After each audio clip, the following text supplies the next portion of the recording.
Bueno, ¿cómo estamos? ¿Cómo va la noche? ¿Cómo están ustedes? Y bueno, hoy quiero empezar con una pregunta para todos ustedes.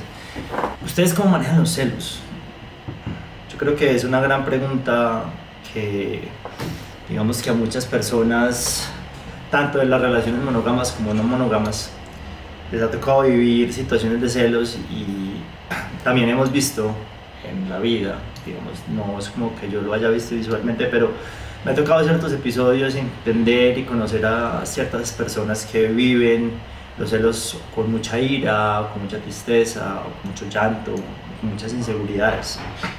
Entonces, hoy vamos a empezar a hablar un poco de lo que son los celos, entender un poco la raíz y de ahí vamos a hablar un poco los celos en las relaciones no monógamas. Obviamente, si algo se le pueden llevar y se pueden utilizarlo para lo que es las relaciones monógamas, bienvenidos. Igual, esto es totalmente enfocado en las relaciones no monógamas. Y quiero comenzar un poco como dando el trasfondo y entender un poco lo que son los celos. ¿Por qué?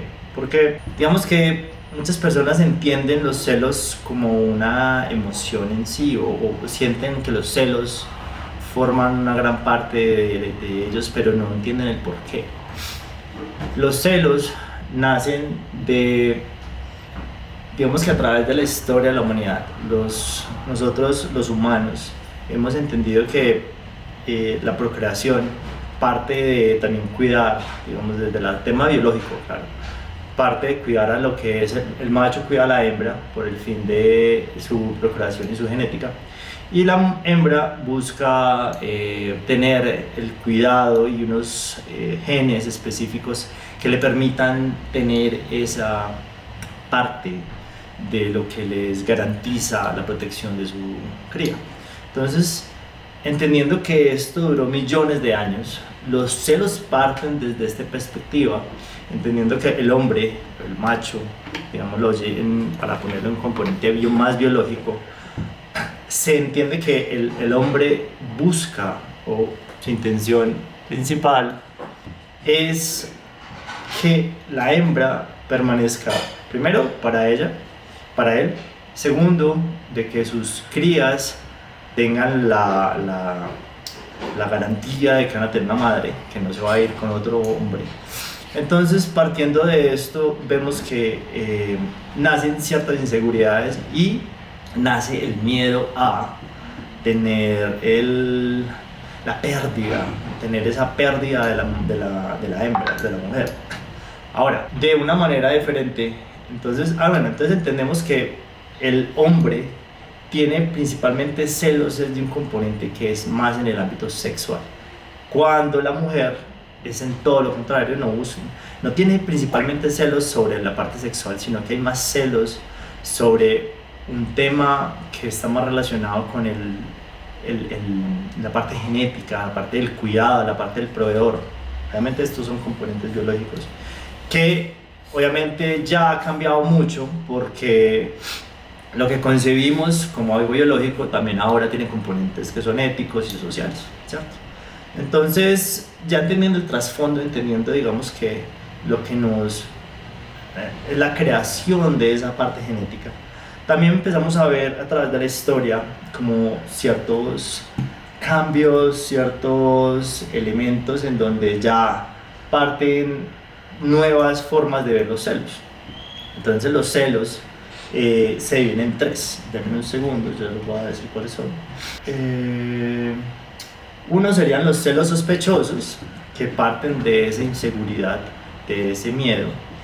Los otros serían los celos consumados, que es cuando ya la pérdida es evidente.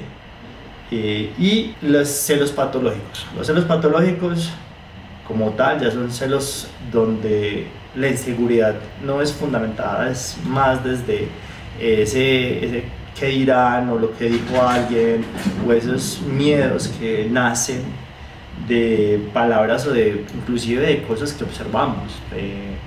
Digamos que los celos patológicos ya se vuelven un tema de enfermedad, en donde no hay una solución, digámoslo, la pareja no puede encontrar una solución sino que tiene que ser una persona profesional la que puede ayudar a trabajar esta parte de los celos. Entonces, entendiendo todos esos temas, voy a hablar un poco ya sobre lo que son las emociones ligadas a esa parte de los celos. Entonces tenemos que entender que los celos en sí no son una emoción. Los celos nacen de emociones, nacen con emociones, llamémoslo así. Entonces esta inseguridad, bueno, entendiendo que desde esta parte biológica los celos se crean a partir de una respuesta neurológica. Lo que pasa es que se nos baja la serotonina, haciendo que se nos suba un pico de... te va a quedar viendo la palabra técnica y médica, pero se sube, digamos, el componente que nos permite estar alertas y con mucho miedo. O sea, digamos que la parte del miedo nos libera ese químico, ese componente químico que hace que nosotros entremos en estados de mucha o ira, o tengamos, digamos, también como esos miedos se activan. Hay ira, hay tristeza y hay... qué pena con ustedes, no. Digamos que la otra sería... un segundo. Sí, ira, miedo y tristeza, qué pena. Entonces, ya les voy a mostrar un poco de lo que es la gráfica, lo que muestra cómo se relacionan estas emociones con los celos, y todo depende de diferentes elementos. Entonces podemos ver que hay ciertas personas que tienen celos pero con niveles de ira. Esto parte desde la percepción de amenaza.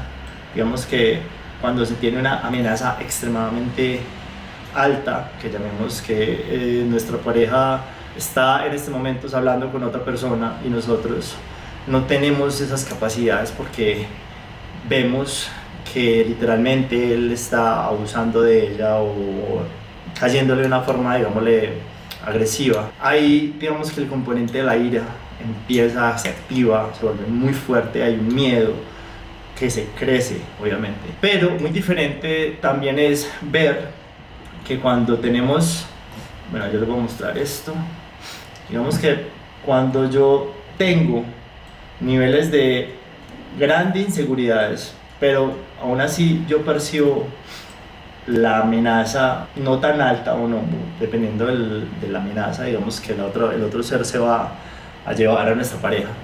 Entonces, el nivel de inseguridad también nace de que la otra persona está pasándola bien, está disfrutando, no es una situación donde el otro va a llevársela a la fuerza.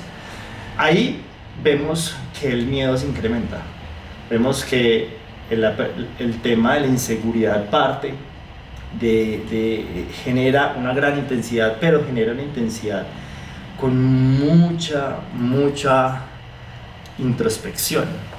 Y por último, ya cuando hay un nivel de compromiso extremadamente alto, también empezamos a ver lo que es cómo afecta, digamos, el nivel de inseguridad afecta y genera mucha tristeza. Y si tenemos mucha amenaza, un nivel alto de compromiso, ahí sí ya la persona se pone completamente mucho más irascible. Entonces, entender un poco esto, digamos que los únicos que no pueden ver esto son los de TikTok, así que mis disculpas. Entender esto nos hace entender cómo las personas pueden reaccionar a los celos. Bueno, antes de continuar, también quiero invitarlos a que vean mi página de YouTube.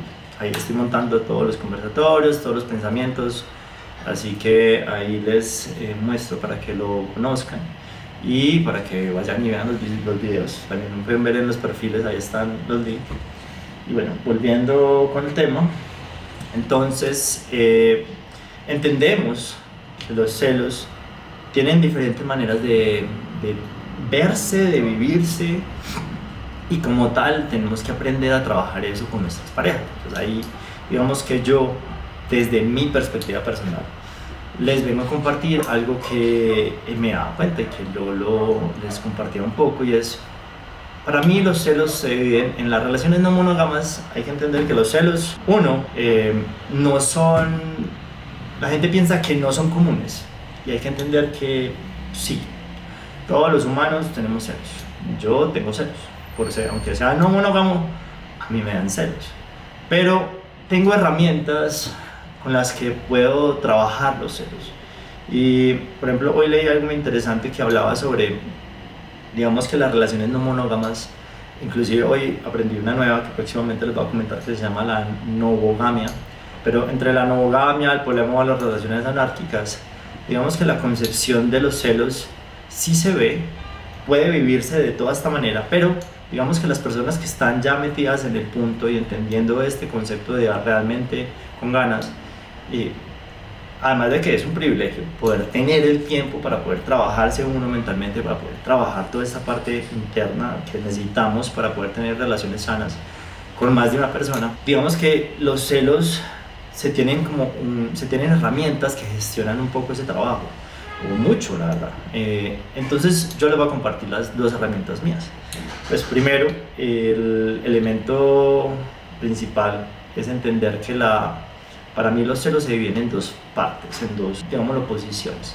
Una es la posición de los ruptura de límites y acuerdos, y dos, estamos hablando del tema de inseguridades. Dame un segundo. Y si los celos, y si no siento celos, ¿eso qué significa? Ok, bueno, digamos que los celos, como lo hemos hablado, están muy reflejados a un tema de amenaza. Un tema de amenaza que va muy ligado a cómo la otra persona te puede cuidar. Entonces ya vamos a hablar un poco de eso cuando hable del tema de los límites y como el tema de las inseguridades. ¿Está escuchando bien? Necesito la de probar y se escucha más duro. Qué pena, de pronto es el micrófono que está sonando como por un lado un poco más suave. En este tengo el del TikTok, es más directo. Listo. Entonces, entender que los límites y los acuerdos, entonces una relación en la no monogamia se trabaja mucho con límites y acuerdos. Los límites y acuerdos se establecen a través del tiempo, digamos que desde el poliamor son un poco más estructurados y se organizan, y digamos que no hay una variación larga hasta que pasa una situación como por ejemplo puede ser una infidelidad o un tema que ya rompe esos límites y acuerdos. En cambio en la novogamia ya hay un concepto mucho más flexible que puede ir moviéndose y trabajándose a la vez. Pero estos acuerdos y estos límites se hacen con el fin de cuidar a la otra persona y de cuidarse uno mismo.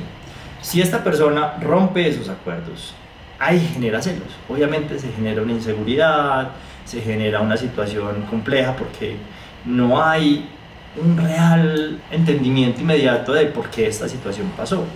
Ahora, yo ahí recomiendo varias cosas desde lo que yo he vivido, y es, uno, a mí me gusta el silencio. Yo tomo, digamos que una de las herramientas que puedo recomendar es la meditación, y no como un gurú espiritual, y no estoy diciéndoles que tomen la meditación como si fuera la solución, sino que la meditación en mi caso yo la hago para estar presente. Al estar presente, digamos que estas emociones que vienen de una manera instantiva, rápida, digamos que podemos trabajarle un poco y mejorar, manejarlas. Aún así, es una herramienta que yo utilizo, como lo hago entonces mi meditación activa, es el ejercicio, por ejemplo. Y segundo, yo recomiendo un poco de silencio. El silencio es algo difícil porque también las relaciones muchas veces buscan esa claridad inmediata, pero yo les recomiendo tomarse un momento, sea un día o un par de horas, lo que a ustedes les convenga. También primero para que la emoción calme y puedan pensar con cabeza fría, y segundo, obviamente pues, segundo, la ira y la violencia no son una solución, entonces también es muy importante no dejarse dominar de ese momento, de esa emoción. Y tercero, tiene que ver con el hecho de que te da tiempo para pensar y empezar a entender si el límite se transgredió o no, y si se puede mover o no, porque también algo que tenemos que entender es que en las no monogamias todo lo que son límites, acuerdos, pueden variar en el tiempo, pueden cambiar, pueden entenderse de una manera muy diferente, haciendo que las personas entiendan y se den cuenta que las relaciones evolucionan, cambian constantemente. Entonces, entendiendo esto, ahí ya llegamos al momento de la negociación, hablamos, entendemos, buscamos si se puede solucionar o no se puede solucionar, si se puede extender o mover o cambiar este acuerdo. Pero si no, ¿qué pasa si no? ¿Qué pasa si no podemos cambiar esto? ¿Qué pasa si no hay? Yo sé que esto es muy fuerte, pero puedo recomendar el terminar. Yo sé que es difícil y más cuando estamos en relación, pero hay no negociables. Y esos no negociables hay que respetarlos, hay que entender a la otra persona y decir, listo, transgredí, pero podemos buscar una relación sana y que parta de cuidar al otro. ¿Listo?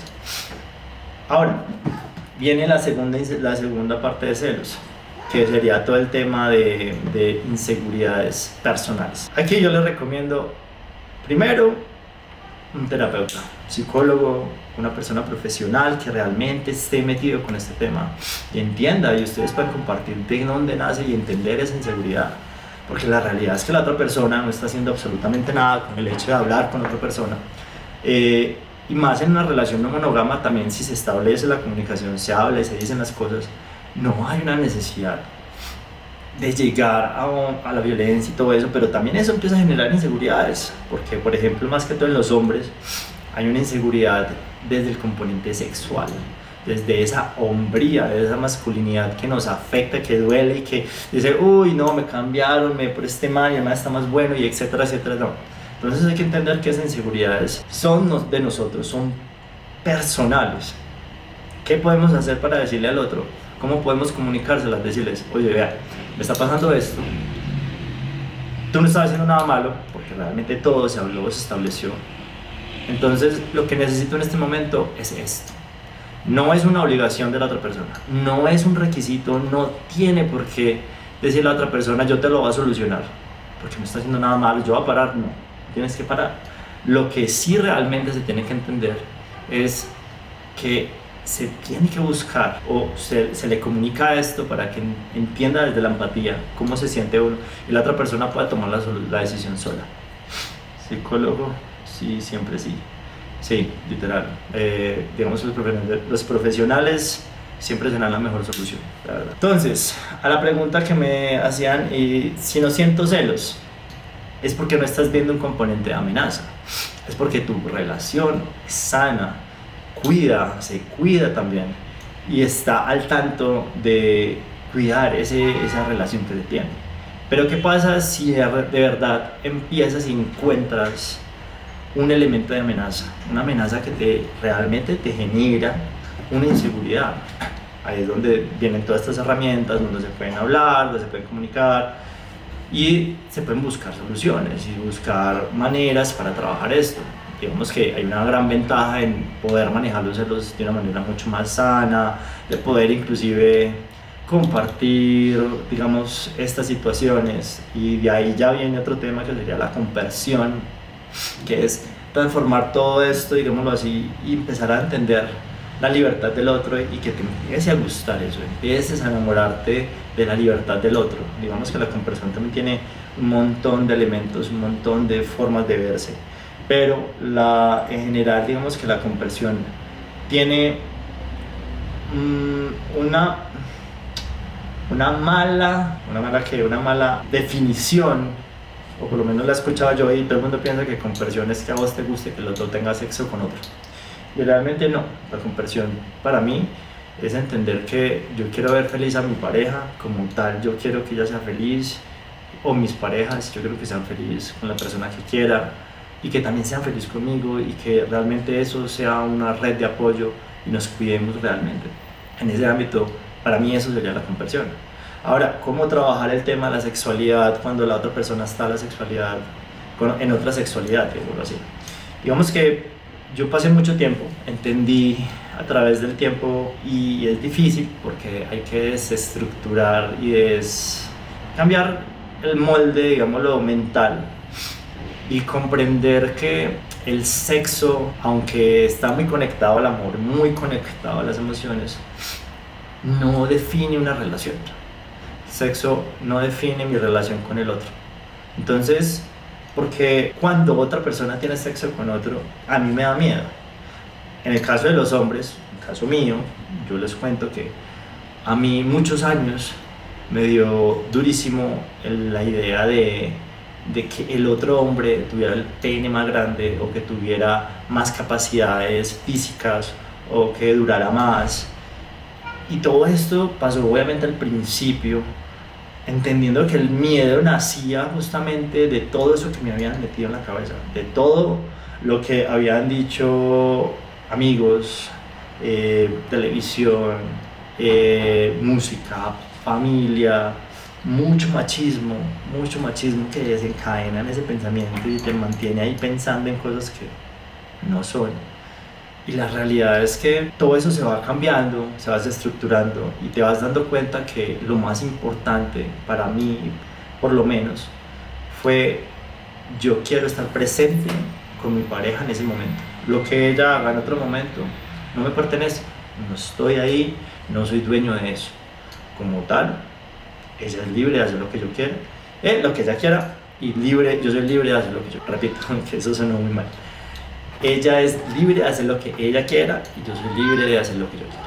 Entonces, digamos que en ese ámbito hay que comprender que la conversión en el ámbito sexual es muy subjetiva, cada uno lo ve, existen otros tipos relacionales, existen muchas maneras de ver la sexualidad y existen muchas maneras, inclusive hay parejas que se excitan con eso, hay parejas que les gusta. Tuve una pareja alguna vez con la que me gustaba mucho tener, digamos que compartirnos, no, pero no, que no se tape el audio, compartirnos cosas y yo lo disfrutaba, pero era específicamente con esa pareja. Con otras parejas yo no siento eso. Entonces también hay que entender que todo esto nace y cambia y cada pareja es diferente y cada relación es diferente. También quería mostrarles, no, estimadamente no con los de TikTok, les voy a mostrar esta gráfica lo que habla trabajo de la conversión, ¿cierto? Digamos, gestión de la conversión y ética del cuidado. Entonces tenemos que están los celos, la conversión y el riesgo neoliberal. Bueno, el riesgo neoliberal es que el mundo no monógamo puede caer en esa idea de lo neoliberal, pero bueno, eso todo será para otro momento. Entonces, a ver, si tenemos un alto trabajo de introspección, trabajándolo sea con no sé, vámonos, psicólogos, etcétera, etcétera, aquí podemos ver que los celos bajan enormemente y tenemos una conversión de alegría mucho más alta. Lo mismo que también cuando tenemos un cuidado, sube la conversión y comunicación, acuerdos, baja más los celos y además de eso, mejora enormemente. Ahora, si tenemos un discurso individualista, ya bajamos. Ahí tenemos lo que es un ego, lo que soy yo, y ahí digamos que está el gran pero de esta situación es el yo. Entender que es una relación, deja de ser de dos y se vuelve, ay no, es yo, y es que yo siento esto, y es que me duele esto, y es que las relaciones de dos, cuando hay una relación de tres, yo ahí no tengo capacidades para hablar. Me encantaría, si en algún momento alguien se anima y tiene una trieja o una tria para compartir y hablar de esto, hacer unos drives bien bacanos. Pero digamos que en esos ámbitos yo no voy a hablar. Bueno, y digamos que desde esa idea, se me fue, perdón. Desde esa idea, yo creo que la conversión es linda, hay que trabajarla, pero digamos que toma tiempo. Toma mucho tiempo, hay que hablar un montón, hay que trabajar temas de ego, hay que trabajar temas de pensamientos que no son míos, sino que fueron impuestos, temas de cómo me educó el machismo, de cómo estoy educado o cómo me ha educado la vida en ese sentido. Aún sé que tengo, y esto lo digo porque lo vivo y me caigo en conciencia en momentos, pero todavía tengo micromachismos, los cuales por más de que haya trabajado, me generan todavía pensamientos de celos, inseguridades. Y otra de las maneras es, otra de las maneras que yo no les compartí de cómo me cuidaba yo del tema de inseguridades es entender, si yo tengo una inseguridad puntual, no sé, mi inseguridad es el físico, entonces yo hago algo para cambiar eso. No voy a la cirugía, yo no estoy de acuerdo con la cirugía, igual la respeto, pero hago otras formas de trabajo, no sé, ejercicios, y me siento inseguro por mi abdomen, trabajo el abdomen, me hago entender. Obviamente hablo desde un privilegio, no tengo ciertas partes del cuerpo que no crecen o son mucho más complejas de trabajar, digámoslo así, como lo ven las mujeres, y son componentes que marcan la estética de la sociedad. Pero más allá de eso, yo siento que el, el, el tema y el real cuidado de nosotros está en cómo mentalmente nos cuidamos, cómo mentalmente trabajamos introspectivamente nosotros en qué queremos, cómo lo queremos, cómo nos cuidamos, cómo cuidamos al otro. Y yo creo que con eso doy por terminado, digamos, mis herramientas. Si alguien tiene más, si alguien tiene algo que quiera compartir, me encantaría que lo escribiera. Lo pueden hablar. Ah, bueno, por acá me están diciendo, conozco un terapeuta experto en la no monogamia. Conozco a una terapeuta, eh, digamos que es Ani, yo creo que te la puedo pasar luego del perfil. También puedo recomendarte a Diana Núñez, que tiene una página que se llama Sexurero, y esa es una muy buena, ella es muy buena hablando en relaciones no monógamas, pero se trabaja mucho desde la parte del cuidado personal. También podría decirte que hay ciertas terapias también que pueden ser, digamos, lo que son la biodecodificación, que nos ayuda mucho. Aún así yo recomiendo psicólogo, eso sí sería lo mejor. Y hay una chica que se llama Laura, también la que necesite me cuenta, yo le paso los contactos.